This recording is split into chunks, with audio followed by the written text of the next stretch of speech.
What's good, you guys, and welcome back to my channel. Today, as you can see, we made our scoby. Y'all remember the last episode of this series where I did not know if this was going to happen? It's because we used flavored kombucha. We didn't use regular sugar. Like, everything was against us. But after 3 weeks, we have a healthy scoby and I'm excited. Thankfully, this Amazon purchase came with 2 glass containers, and what we're gonna do now is brew a fresh batch of the black tea and add our scoby into the mixture once it cools down. We're also gonna add a little bit of that fermented, black tea that the scoby was sitting in so that we can make sure that this ferments as well. You also need your sugar and your black tea bags in order to complete this. So we're gonna put on some water, get this going, and enjoy my new kitchen setup that I have going on here. I experimented with a design that I did previously in my tiny house tour, and so maybe you guys deserve an update. So although my hands are clean and all washed, I'm still gonna put on some gloves because I don't want to touch the scoby to contaminate it. And what I'm gonna do is remove the cloth that I had over it for the past 3 weeks and go ahead and show you exactly how the scoby turned out. So I'm honestly trying not to damage the scoby. Even though it's not breaking apart or anything, it just feels so delicate. I can't explain the texture. I want to say it's kind of rubbery, but if you look up close, this is my baby. I did not know if this was gonna happen, but I am so excited. Y'all don't understand. I freaked right out. But this is the scoby. This is gonna start the fermentation process for the kombucha. And y'all, we have kombucha, babe. So I'm gonna put this back in the container until our mixture is completed. So let's get started on that.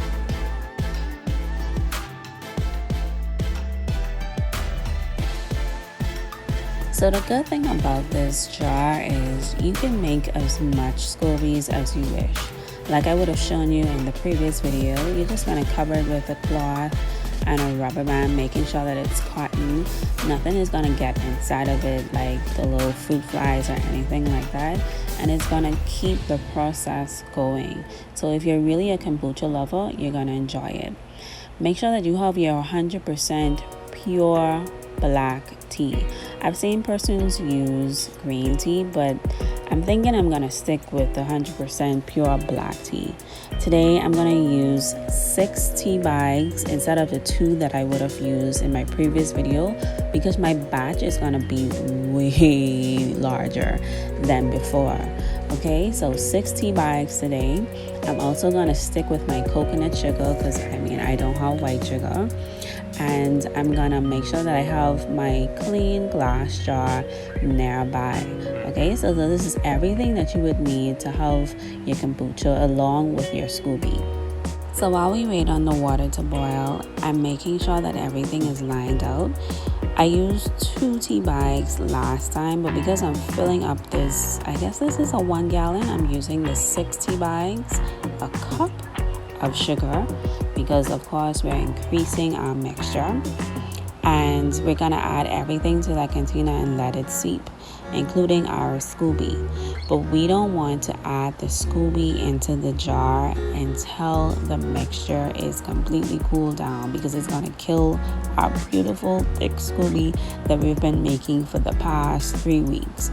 So guys, please, like I'm saying right now, do not take the scoby and put it in to the hot mixture. It's gonna die, and your kombucha is not gonna happen. Do not add it to the jar, please. Until then, just leave the cheesecloth on the scoby until the mixture completely cools down, and then go ahead and add the scoby to the jar.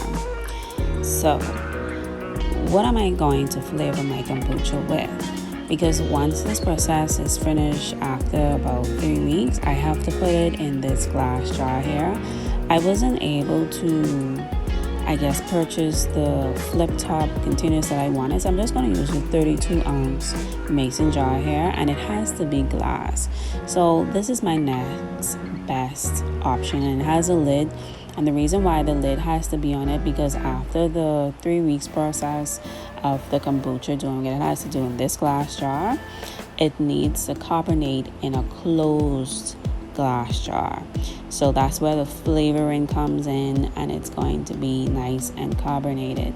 So what I'm thinking about is getting some blueberries, and I'm gonna cook these down, strain it, and just basically, well, I've seen people add the entire fruit, but I think I'm just gonna maybe add just a little bit of the juice from the puree, because I don't want the chunks of blueberries in my kombucha. I don't think I want that.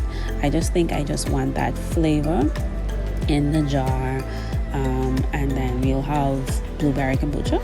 Yeah. All right, so that's the plan.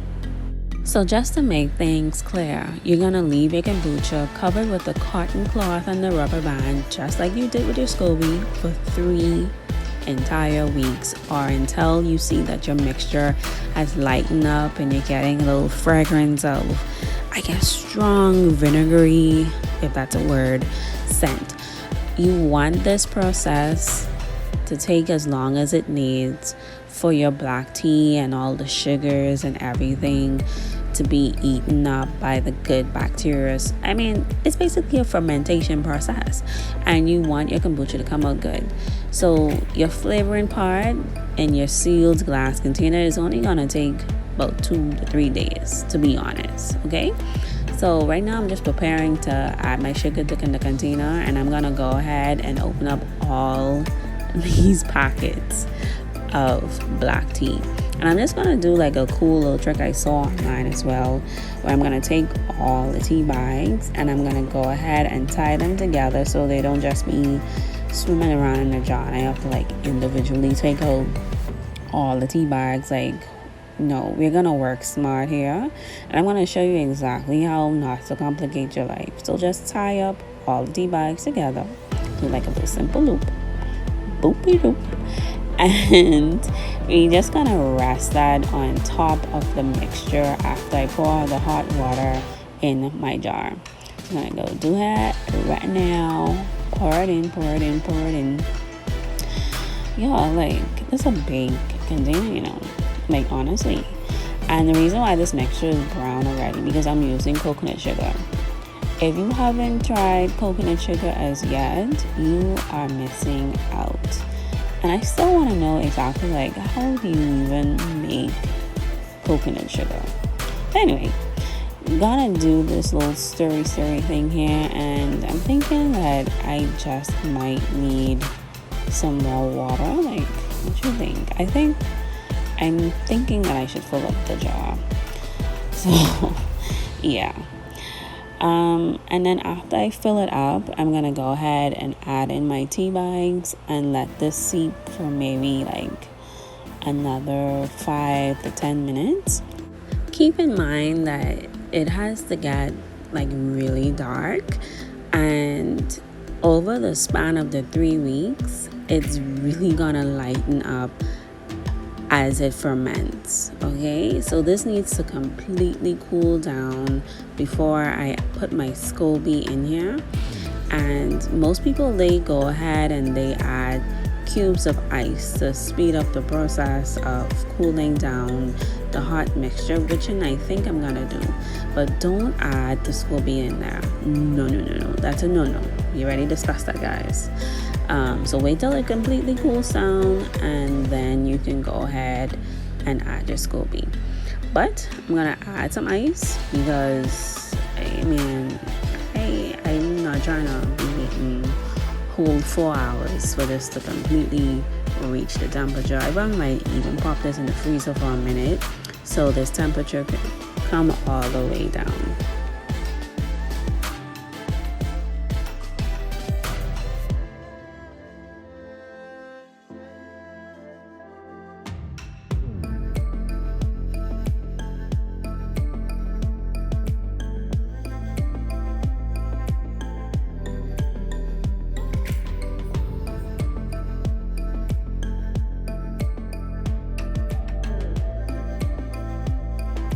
Okay, so we're all cooled down. Honestly, it has been about 2 hours. I did pop this into the freezer because it was taking forever on the countertop, but she is nice and cool now.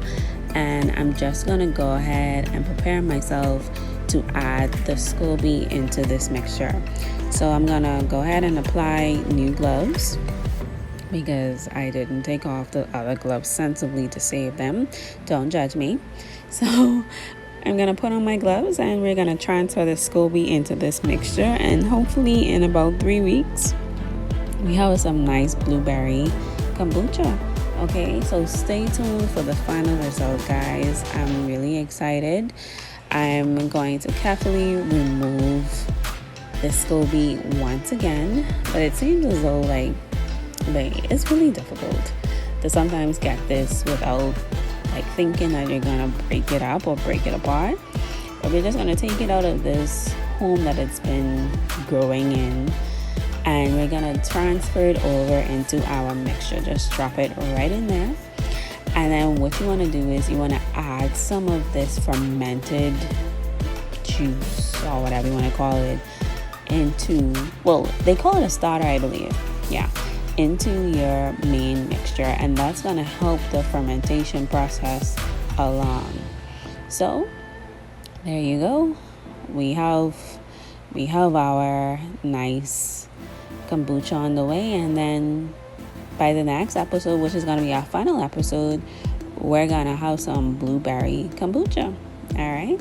So guys, thank you for being a part of this episode. Thank you for waiting on this episode. I've been waiting on my scoby, and now we're finally here and we're gonna do it. So don't forget to subscribe to the channel as well. We're on the road to 100 subscribers, guys. So please subscribe, please like, please share. And if you're a kombucha lover, definitely stay tuned.